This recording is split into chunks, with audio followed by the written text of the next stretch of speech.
City of Oceanside, community residents, volunteer groups, and corporate sponsors are enhancing 19 homes in the Libby Lake neighborhood. With fresh paint, new fences, and trash removal, these homes are getting a new look. The entire neighborhood was offered to put any household items and maybe trash and debris that might have accumulated throughout the years out at the curb. And luckily we have Public Works out here in full force with the heavy equipment to be able to dispose of all the debris, which, it's a lot. You have old batteries, tires, wood, trash, clothes. One house had a motor. Over the years we've had old motorcycle parts, just everything, and the city hauls it all away and leaves the yard really nice. Nearly 800 people volunteered for today's cleanup. Although the morning started off with heavy showers, volunteers made light of it. I thought that with rain forecasted that people were going to, open up their doors and their windows and see that it was going to rain and decide not to show up. But we actually had a lot of volunteers show up. We appreciate all their help.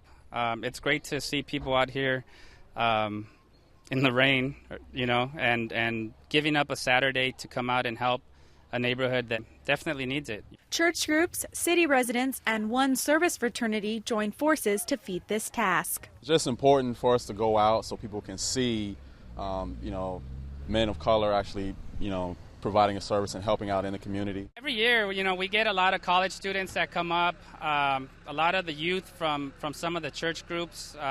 They love doing this. I've heard that we've had some families and youth groups come for this event out of town. I know that there's one family that comes from Arizona now, I hear. The Oceanside Housing Department's code enforcement staff met with neighborhood organizations. Combined, they chose 5 streets in the Libby Lake neighborhood to improve. What we do is we basically look for the ones that could definitely benefit from the paint.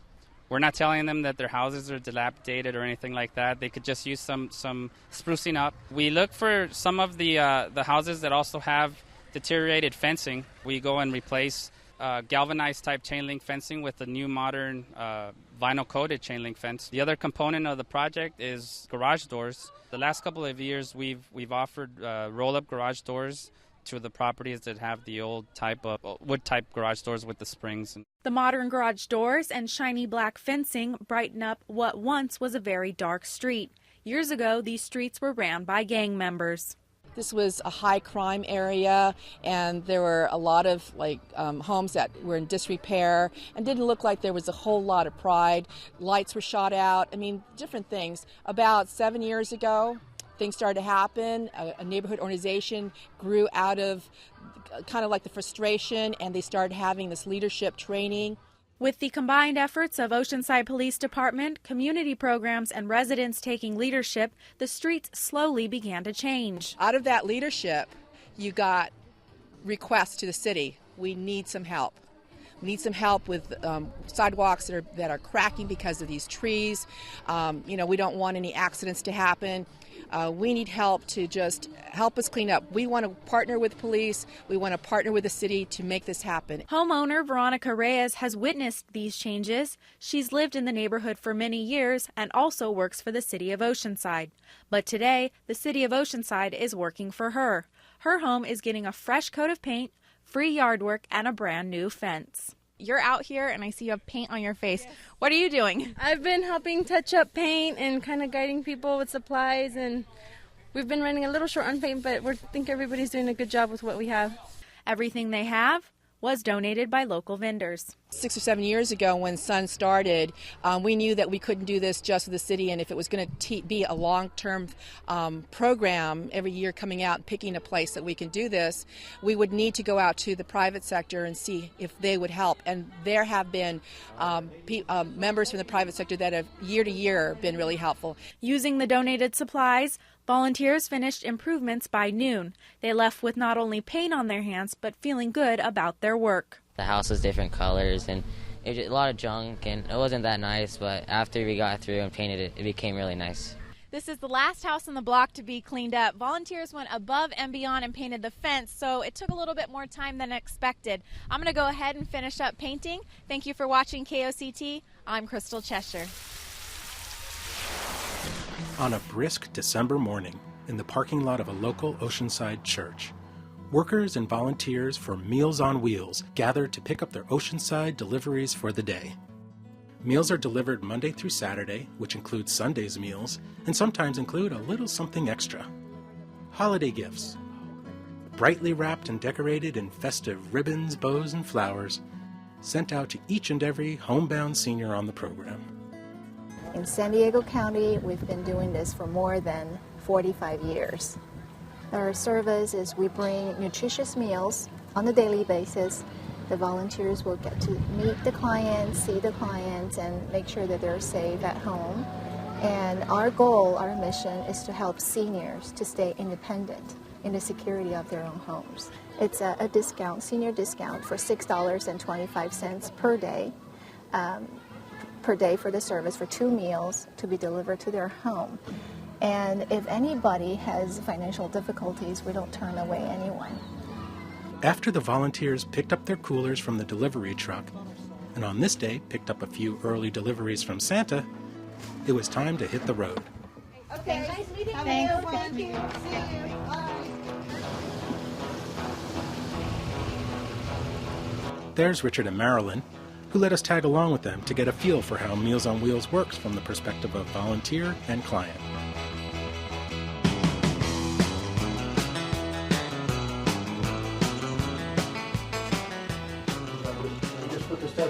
Oh, yeah, if you want to put it there, right there, sure. Wow, well, yeah, the Christmas is here already, huh? Happy holidays. Don Clifford and his wife have been enjoying Meals on Wheels for a few years now. Well, I think the best thing about it is we don't have to go out and get meals every day because it's difficult. My wife is sort of in poor health, has been for a few years. And I'm getting older. You look great. Thanks. We thanked Don for his time and let him get back to his lunch. But on our way to the next stop, we got to wondering, is delivering meals really all that Meals on Wheels is about? We called ourselves as more than the meal delivery. And most of the time, volunteers bring their smiles, their friendship. They do a lot for their clients, which is more than we have expected. Well, if there's something that I think I can help them with, I try to help them. Like once in a while, some lady will say, oh, I can't reach that up there, so she'll reach up and I'll get that for her. From time to time, we have emergency situations that if the clients are down, they need help, and we follow up and we call 911 or call family members to follow up, and that happens quite often. Meals on Wheels in the past month on my actual route, I think have been a lifesaver to 2 of our clients who had both fallen, and one had laid there for a day and a half with no contact until our volunteers went. And then just a few days ago, another client had fallen and didn't even realize it, and she needed to be taken away. And so I just feel fortunate that I'm a part of an organization that is the link to the outside world to some of these people who are shut-ins, and it's just a blessing for me to be able to do it every day. It's just a satisfaction in helping somebody. That's just less fortunate than I am. Each senior receives 1 hot meal and 1 cold meal per day, tailored to a specific diet, such as low sodium or easy to chew. Goodness! This is Dorothy, whose arthritis now prevents her from using the stove. You know, the food is very good, and it's very easy for us. Just put it in the microwave, and we don't have to shop for it. And I look forward to it coming, you know, and I certainly look forward to the people. They are really, I feel like they're my friends. So instead of being in the kimono in the morning, I get dressed up when they come because I feel their company, you know. So I enjoy them very much.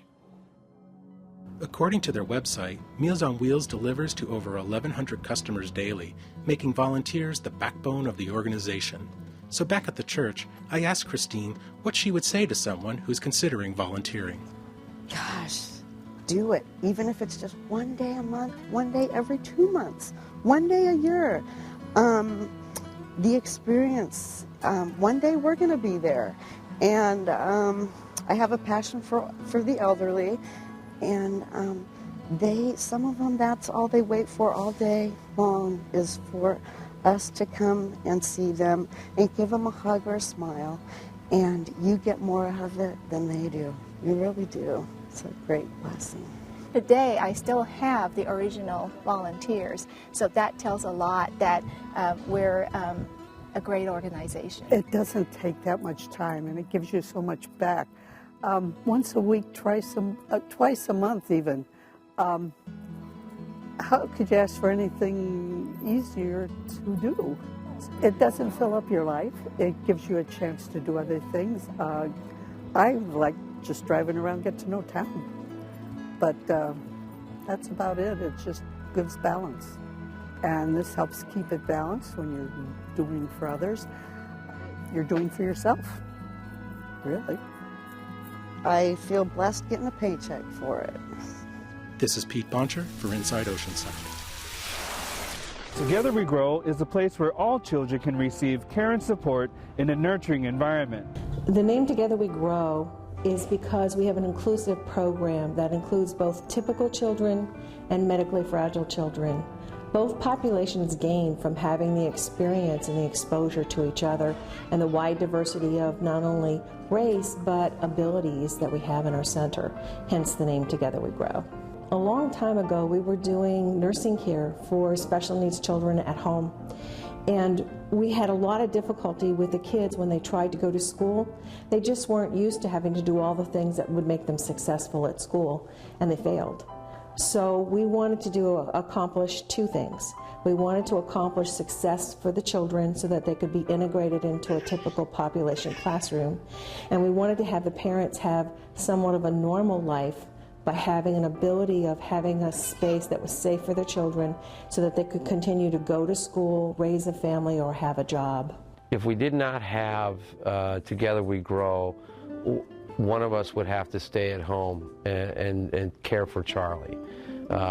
We would be an impact financially for us because we would not both be able to work. The mission of Together We Grow is to make each child and each family the best they can be with a little bit of extra help from their friends. If you take a child who's been a care receiver all of their lives and you enable them to be a caregiver, even if it just means pushing someone else's wheelchair down the hall, you've changed their role and their self-image forever. So our mission is to make it possible for these kids to reach the highest potential that each individual child can reach. The medical kids that are here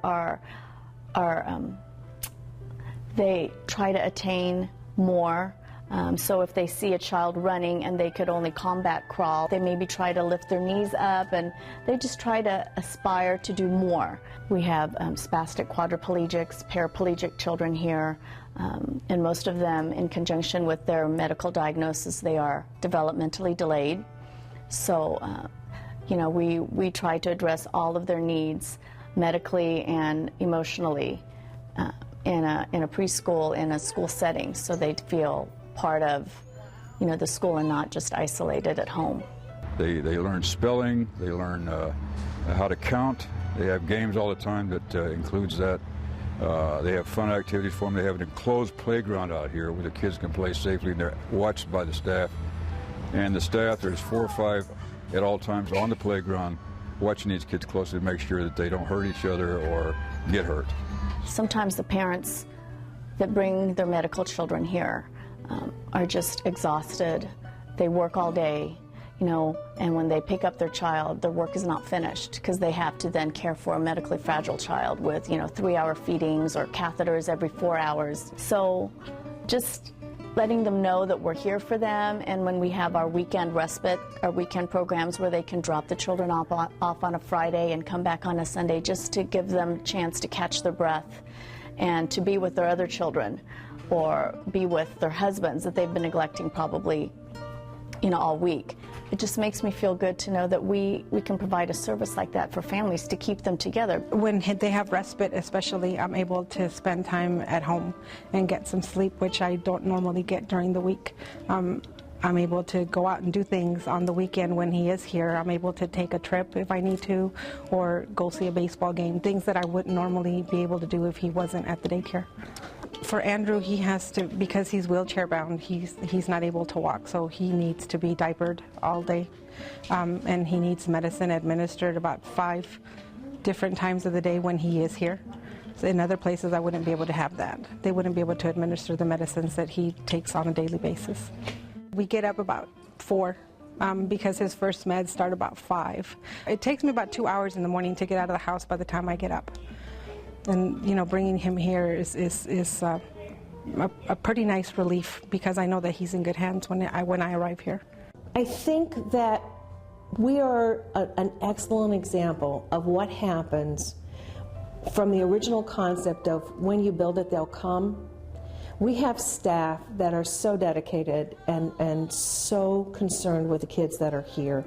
And it's not just taking care of their medical needs. We kind of do their medical needs behind the whole situation, is that they come here and they get to be children, and they get to have fun, and they get to do really interesting, fun projects. In collaboration with the parents of these kids, we help to build the village that raises these children. We work very closely with those families, and the real heroes in this process are these families that, despite all of the things that happen to them and despite all of the tragedies, not tragedies, but all of the challenges that they have to overcome, still make it through and still do what they need to do. They're certainly my heroes, the families, the ones that work so hard to keep things in place.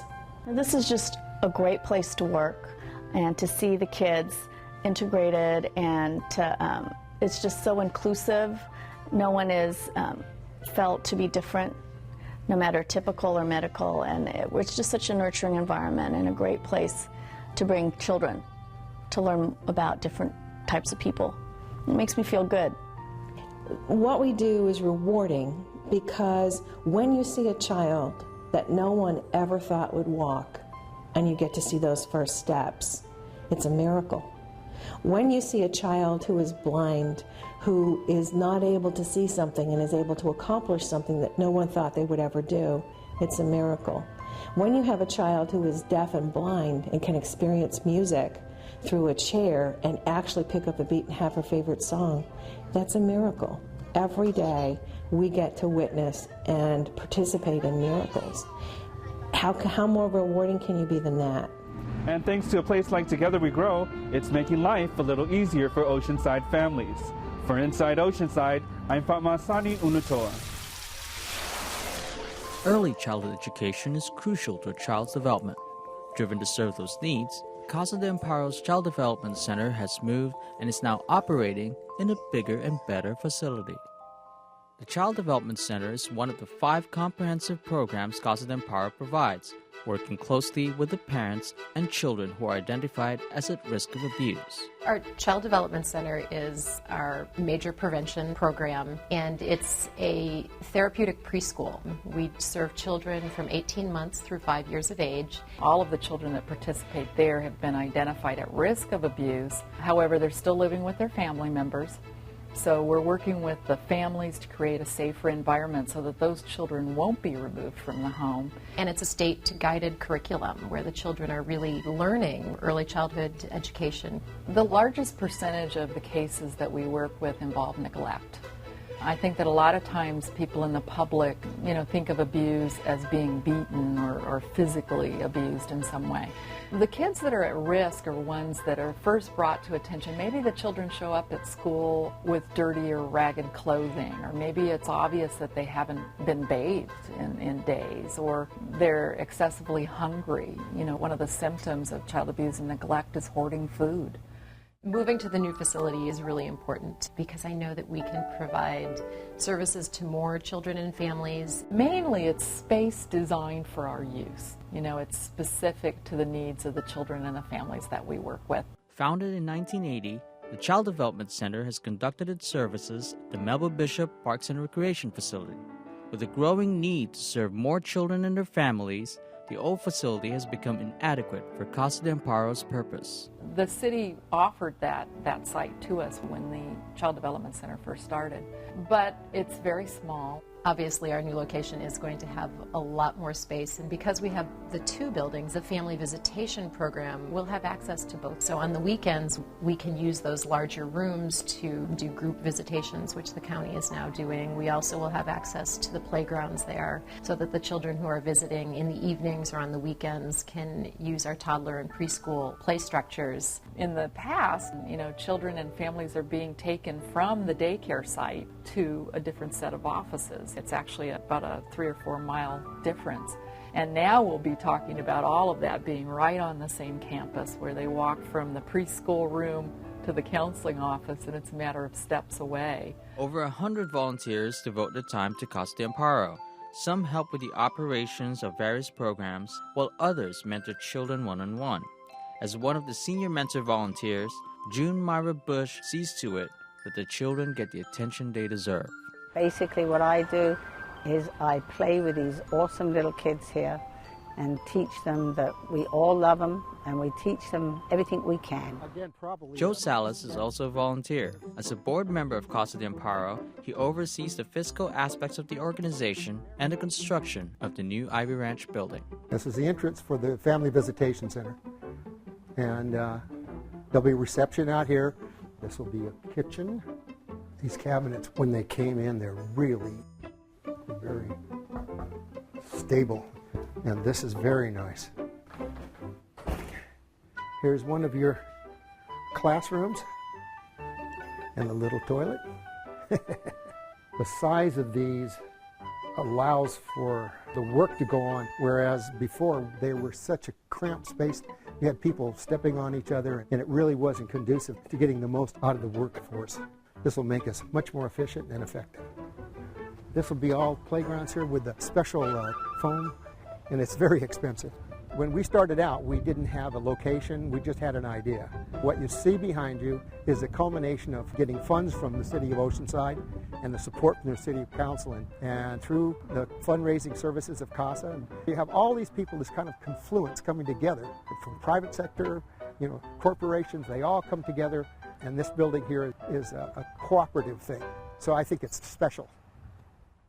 You can tell that we've already done quite well, and we're still working, and we will continue working, being supportive and nurturing, and help children become more effective human beings. Now with the new facility they can call their own, Casa de Perros will be better able to continue their mission to keep children safe and keep families together. This is Christian Motos for Inside Oceanside. Autism, the neurological disorder that affects the development of a person's ability to communicate and interact with others, and once a rare diagnosis, is now thought to occur in an astonishing 1 in 150 births and is increasing at an annual rate of 10 to 17%.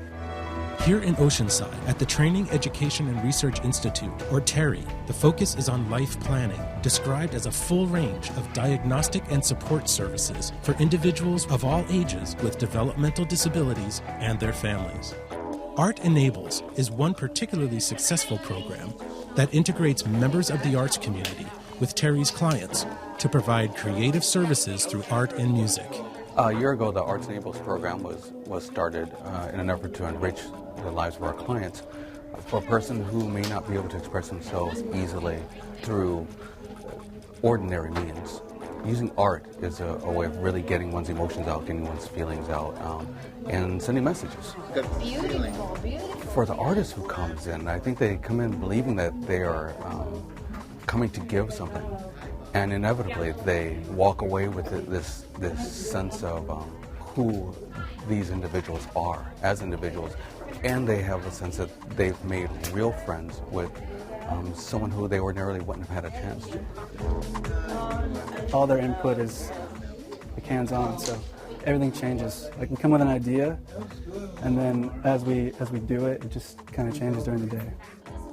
I find art speaks to people in many, many ways. It also speaks profoundly to people with autism and to people with developmental disabilities. Amanda Fisher, chair of Art Enables at TERI, is a volunteer and parent of an 11-year-old child with autism. I look at my son and I think about what he will be like when he's older, what programs will be available to him. And I really wanted to start something with Terry that would perpetuate services into adulthood for all the children who are so rapidly growing up in our autistic community.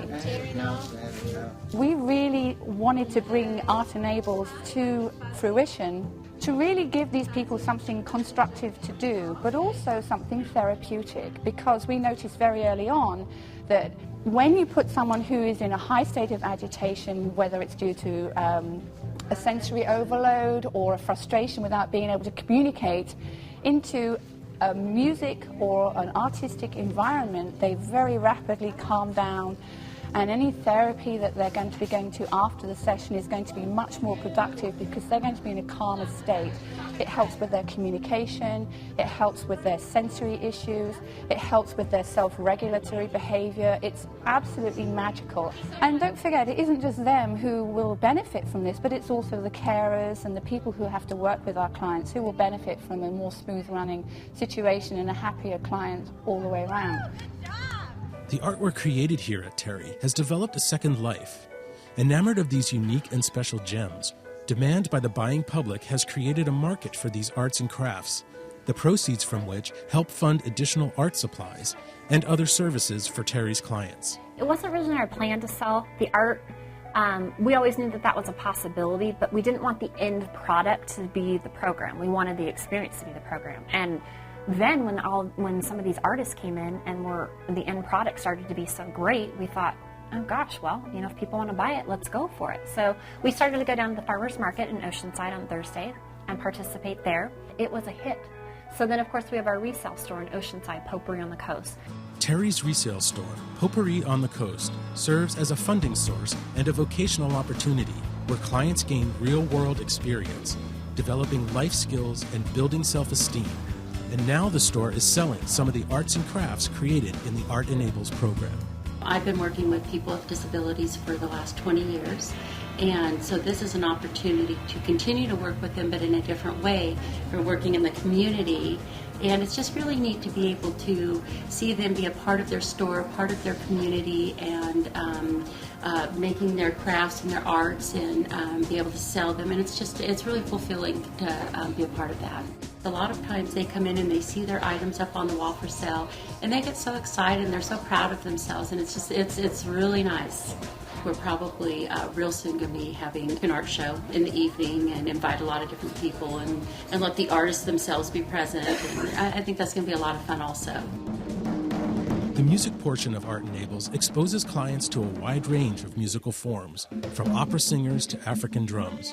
On a daily basis, we have a music instructor who works with guys. It's an opportunity to experience drumming, to actually do the drumming, the guys do other percussion instruments, to sit with a cello in their hands, to have a tuba sitting right next to them with those deep sounds going through their body.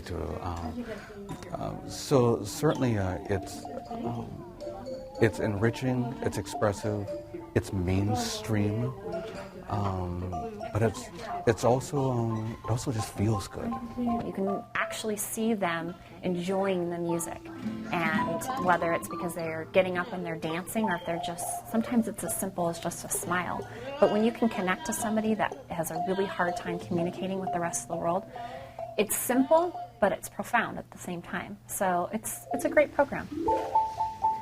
I'm not as scared of his future as I was. I'm more determined to make sure that there's something worthwhile for him to do, but I'm certainly not as scared of having an adult with autism. When you do something that works, it makes you want to keep doing it, and keep doing it with more of your heart than you were doing it in the beginning. And yeah, I just love these guys, and I think this program is wonderful. This is Peter Boncher for Inside Oceanside.